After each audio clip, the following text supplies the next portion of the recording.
देखिए फ्रेंड्स, ये कैसा रिजल्ट आया है आप देख पाएंगे। बिल्कुल स्लीक रिजल्ट है, बिल्कुल खिले खिले बाल हैं, इतने अच्छे।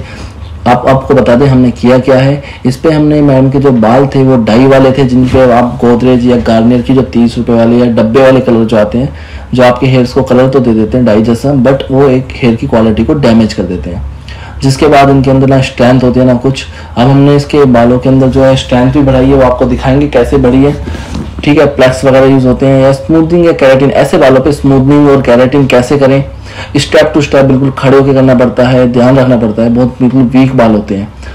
देखते हैं। अब देखिए आप स्ट्रेंथ बढ़ गई है। अब कैसे थे बाल वो देखिए आप। Okay, hello friends, welcome back to the peace class salon. काफी बार आपको प्रॉब्लम आती है डाई वाले हेयर पे वर्क करने के लिए, जैसे कि मैडम क्या लगाया मैम आपने? गोदरेज का हेयर कलर। गोदरेज का हेयर कलर, ये गार्नियर गोदरेज के जो हेयर कलर आते हैं 30-30, 40-40 रुपए वाले, या डब्बों के अंदर भी आते हैं महंगे, कोई से भी आते होंगे, जिनको हम डाई कहते हैं। उन हेयर की वजह से लाल पीले नीले और काफी ब्लैक बिल्कुल डाई जैसे हो जाते हैं।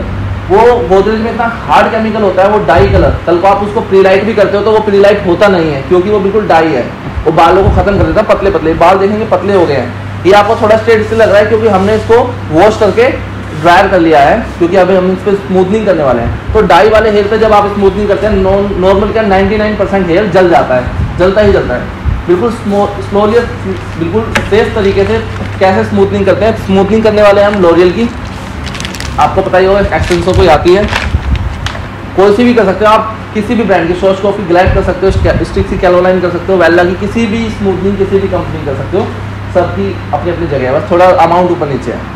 स्मूथनिंग किसी भी कंपनी कर सकती है। आप देख पा रहे होंगे हल्का सा रेडिश है इनका, गोदरेज बरगंडी शेड कुछ भी कराओ क्लाइंट ने, उनमें ब्राउन भी आता है, ब्लैक भी आता है, बरगंडी भी आता है। अभी ये बाल बिल्कुल पतले हो गए, मैडम के बाल टूट रहे थे, इनको स्टेप बाय स्टेप ठीक करेंगे। कैसे होते हैं आप देखना। मैम नेक्स्ट टाइम से आपको ये डाई वाई नहीं लगानी है, ठीक है। अगर ये देखेंगे आप यहाँ से, मैं इसको बैक कॉम करूँगा, वेट, अब बैक कॉम करूँगा, इसमें सारे टूटे हुए बाल आपके आ जाएंगे। जो ब्रेकेज होता है ना, ब्रेकेज, ये देखो आपको दिख रहा होगा, ये ब्रेकेज आ गया बाहर, तो ये आपका ब्रेकेज नहीं होगा अगर आप डाई वाले कलर नहीं लगाओगे। परफेक्ट कलर लगाओ, शॉर्टकॉप के लगाओ, लोरियल के लगाओ, किसी भी ब्रांड के लगाओ। और ये जो पाउच वाले डब्बे वाले कलर है ये नहीं लगाने, एक्सेस में डाई होता है, कलर नहीं होता है। इनका कलर आप नॉर्मली बंदा भी लगाता है तो कलर आ जाता है ना इजीली, इसलिए आता है, डाई होता है, इसलिए 100% कलर आता है, फिर वो वॉश आउट भी नहीं होता। तो नहीं लगाना, इससे बाल बहुत वीक हो गए। अब ऐसे बालों पे कैसे स्मूथनिंग होगी आप स्टेप बाय स्टेप देखिए, नॉर्मल। ओके, अभी देखिए हमने वॉश करके, जैसे आपको पहले बता दिया था, हमने ड्राई करके वॉश करके रखा था, वॉश करके ड्राई करके, एंड अब हम इन पे स्मूथनिंग क्रीम लगा रहे हैं। बहुत माइल्ड करके लगाइएगा तरीके के हिसाब से। अगर बाल बहुत ज़्यादा जले हुए तो मास्क वगैरह ज़्यादा मिला लीजिएगा। बाल थोड़े सही हैं तो नेचुरल हेयर पे लगा लीजिएगा। अकॉर्डिंग टू यू, थोड़ा तो जज आपको भी करना पड़ेगा, टाइम के हिसाब से, की क्वालिटी के हिसाब से आप जज करिएगा उसको। इफ एनी केस इससे रिलेटेड जब भी आप ये वीडियो देखेंगे, कोई इशूज आता है, कुछ बात आती है, तो आप इंस्टाग्राम पे सेम स्क्रीनशॉट लेके डाल सकते हैं, आप कुछ पूछ सकते हैं। हमारे इंस्टाग्राम पे आपको छोटी छोटी चीज़ों के अपडेट्स मिलते रहते हैं। इंस्टाग्राम का एड्रेस हर वीडियो के ऊपर मिल जाएगा, जैसे इस पर भी लिखा हुआ है इंस्टाग्राम का लोगो लगा के पी स्क्वायर सलून। वैसे आपको बता दें कि हमारे हर चीज़ में पी स्क्वायर सलून ही हमारा एड्रेस है, यूट्यूब हो, गूगल हो, इंस्टाग्राम हो, कुछ भी। एनीवे आप देख पाए हैं कि हमने इन पे smoothening cream section by section हम पूरे पे लगाएंगे। स्मूथनिंग क्रीम बहुत जल्दी ऐसे बालों पे मुश्किल से मुश्किल 10 से 15 मिनट के अंदर बॉन्ड ब्रेक कर देती है। ध्यान रखिएगा, 10 से 15 मिनट बोला है मैंने, 10 से 15 मिनट के अंदर बॉन्ड ब्रेक हो जाएगा। बहुत फास्ट एप्लीकेशन करनी है आपने, स्टेप टू स्टेप देखते हुए बहुत फास्ट एप्लीकेशन जैसे आप करेंगे उसके हिसाब से ही आपको अच्छा रिजल्ट मिलेगा। क्योंकि जितना आप स्लो करेंगे तो पहले वाले सेक्शन को और लास्ट वाले सेक्शन में बहुत डिफरेंस आ जाएगा। ऐसे भी होता है काफ़ी बार कि आप कर पाते हैं ऐसा, तो इसके लिए आपको जब शैम्पू स्टेशन पे आप वॉश करेंगे उस टाइम आपको एमल्सिफिकेशन करनी पड़ती है कि इवेंट टोन आ जाए। क्योंकि जो लास्ट का सेक्शन है, पानी लगने के बाद जिस सेक्शन का बॉन्ड ब्रेक हो गया वो स्लो हो जाता है, बाकी रेस्ट पे आप बिना पानी मारे कंप्लीट आप उसको बॉन्ड ब्रेक होने दे सकते हैं। अब आपने देख लिया, हम देख रहे हैं लास्ट वाले सेक्शन पे जिन पे हो गया है तो उस पर हल्का सा हम पानी मारे, स्प्रे बोतल आपको फास्ट फॉरवर्ड में दिख रही होगी, क्योंकि डिफरेंस तो रहता ही है। ये इतना था कि इतनी जल्दी बॉन्ड ब्रेक हो गया कि फ्रंट वाले हेयर पे तो अभी क्रीम लगी भी नहीं है और हमें इस पर पानी मारने की नौबत आ गई। मैं आपको फिर से बता रहा हूँ, डाई वाले हेयर बहुत वीक होते हैं, इसके अंदर इतना एक्सेस में केमिकल होता है डाई के अंदर, जैसा कि आपको पहले ही बता दिया गया कि ये प्री लाइट करते हैं तो ढंग से प्री लाइट भी नहीं होता है।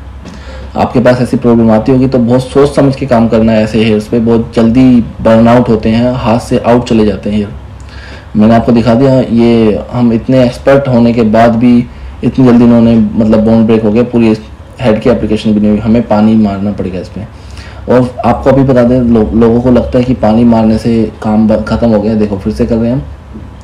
पानी मारने से इनका काम ख़त्म नहीं होता, जब तक प्रोडक्ट हेयर में है वो काम करता रहेगा, बस इसके करने की स्पीड स्लो हो जाती है। ध्यान रखिएगा, स्लो हो जाती है, स्लो वाला, क्योंकि डाई वाले हेयर में क्या होता है, क्लाइंट निकलता 1 mm हेयर और बालों पे कलर जो डाई लगाता है वो बहुत दूर तक लगा देता है। जैसे सैलून में जब आप ग्रे कवरेज या रूट टचअप कोई करवाने आता है तो आप जितने रूट ग्रे हैं या जितने हैं उतने पे ही कलर लगाते हैं। अब क्लाइंट तो पूरे पीछे तक लगा लेता है बालों में, मतलब ज़्यादा दूर दूर तक, जिसपे कलर की जरूरत भी नहीं है। तो ऐसे ना जो पीछे के रूट्स के ऊपर के बाल जो होते हैं काले या ब्राउन जो भी उनके होते हैं, उस पर 2 से 3 बार कलर लग जाता है। तो 2 से 3 बार कलर लगने से वो डैमेज हो जाता है। ऐसे ही केसेस हैं, आपको तो सोच समझ के काम करना है। अब आपने देख लिया कि हमने स्मूथनिंग क्रीम लगाने के बाद उसको बार बार चेक कर लिया है अच्छी तरीके से, पानी मार रहे जहाँ जहाँ जो जरूरत है।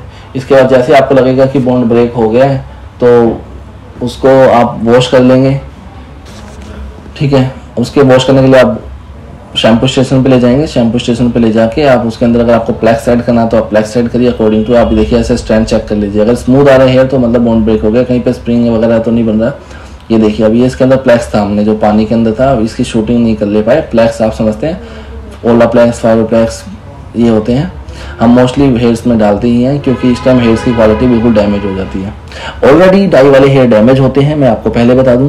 ऊपर से आप उसमें स्मूथनिंग क्रीम लगा रहे हैं, आप कितनी भी समझदारी से लगाइए, लेकिन स्मूथनिंग का जो केमिकल है अमीनो थायोग्लाइकोलेट, जो हर किसी स्मूथनिंग क्रीम में होता है, वो डैमेज तो करेगा ही ना हेयर को। बॉन्ड को ब्रेक कर रहा है तो वो डैमेज करेगा, तो उसको हल्का सा रिपेयर अभी कर लीजिए पानी के टाइम पे, या फिर ये वाला ब्लैक्स वगैरह आप न्यूट्रलाइजर में मिला के आप अपने अकॉर्डिंग भी कर सकते हैं।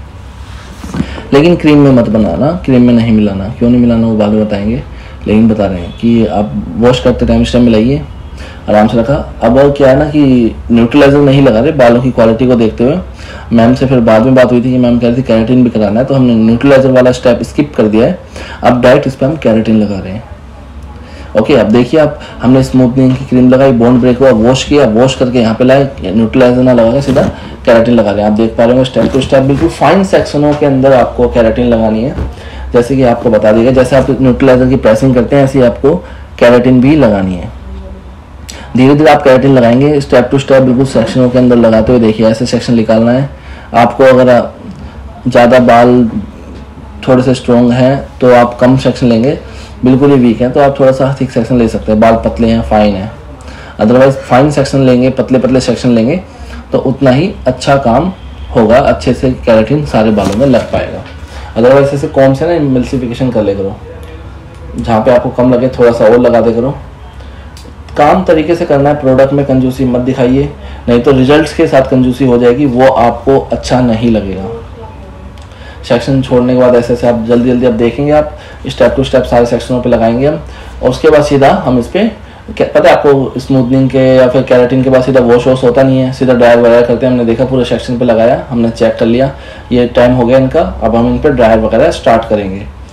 चेक मैं करता रहता हूँ स्टेप टू स्टेप, पूरी मेरे अंडर ही होता है सारा काम, तो टेंशन मत लेना। अगर आपको और भी इनसे छोटी छोटी न्यूज़ चाहिए, अगर थोड़ी अपडेट्स चाहिए तो मैं फिर से बता रहा हूँ, आप इंस्टाग्राम पे आ सकते हैं। इंस्टाग्राम पे स्टोरी वगैरह हमारी पोस्ट चलती रहती है, तो आप देखते रहिए। अब देखिए, अब हमने देख लिया कि ये सूख गया है, तो अब इसके हिसाब से जो इनका टाइम है, हर एक कैरेटिन का अपना टाइम है, तो उसके बाद अब ब्लो ड्राई करते हैं, फिर प्रेसिंग करते हैं। प्रेसिंग करने के बाद क्लाइंट को 2 दिन के बाद बुलाओ, प्रेसिंग करके वॉश करो और फ्री कर दो, 100% रिजल्ट आएगा।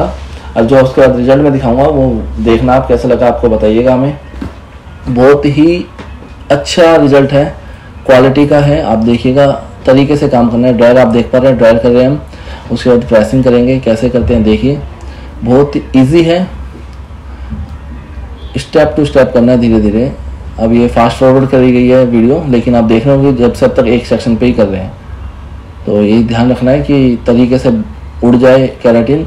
जितना कैरेटिन उड़ेगा उतना अच्छा प्रेसिंग हो पाएगी।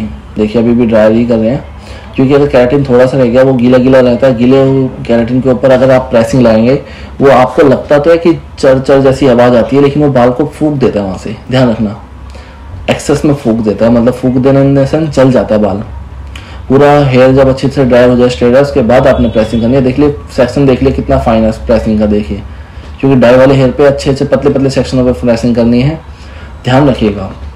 और प्रेसिंग का टेम्परेचर भी सोच समझ के रखना। फाइन हेयर है तो 160 से 180, और मीडियम से आपको लगते हैं बाल थोड़े ठीक ठाक से 180 से 200, और बाल बहुत मोटा लग रहा है आपको तो 200 प्लस 210, 230, 220 जो भी आपको सही लगे वो आप रखिए अकॉर्डिंग टू टेक्सचर। अगर कैसे कैसे टेक्सचर पे, कैसे कैसे टेम्परेचर पे, कैसे उस पर कितना टेम्परेचर होता है हेयर के अकॉर्डिंग, उसके लिए प्रेसिंग की वीडियो बना रखी है आप, वो अकाउंट के अंदर आप जाके देखिए।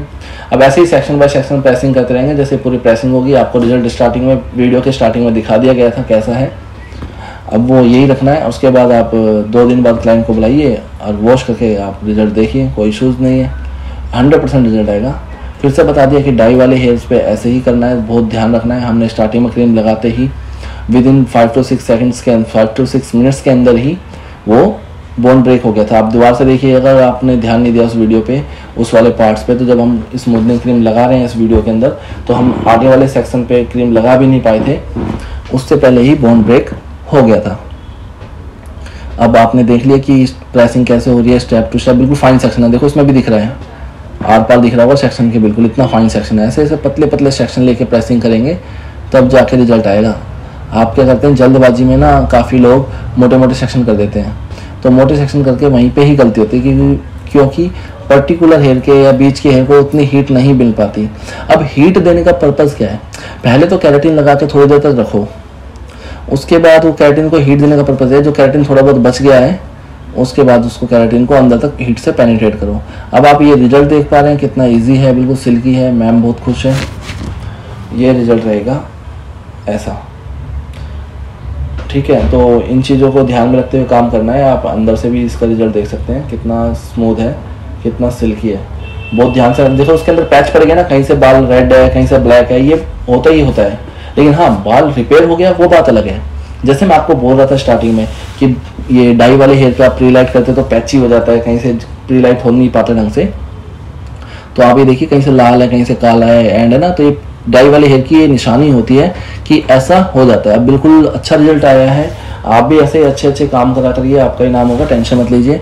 और कोई इश्यूज होता है तो मैं फिर से बता रहा हूँ कि स्ट्रेंथ हमने बढ़ा दिया, कोई इशू है तो आप P-Square के इंस्टाग्राम पे आके आप कोई ना कोई, आपको वहाँ पे हर कोई अवेलेबल रहता है, मैं यूट्यूब पे इतना रिप्लाई नहीं दे पाता हूँ।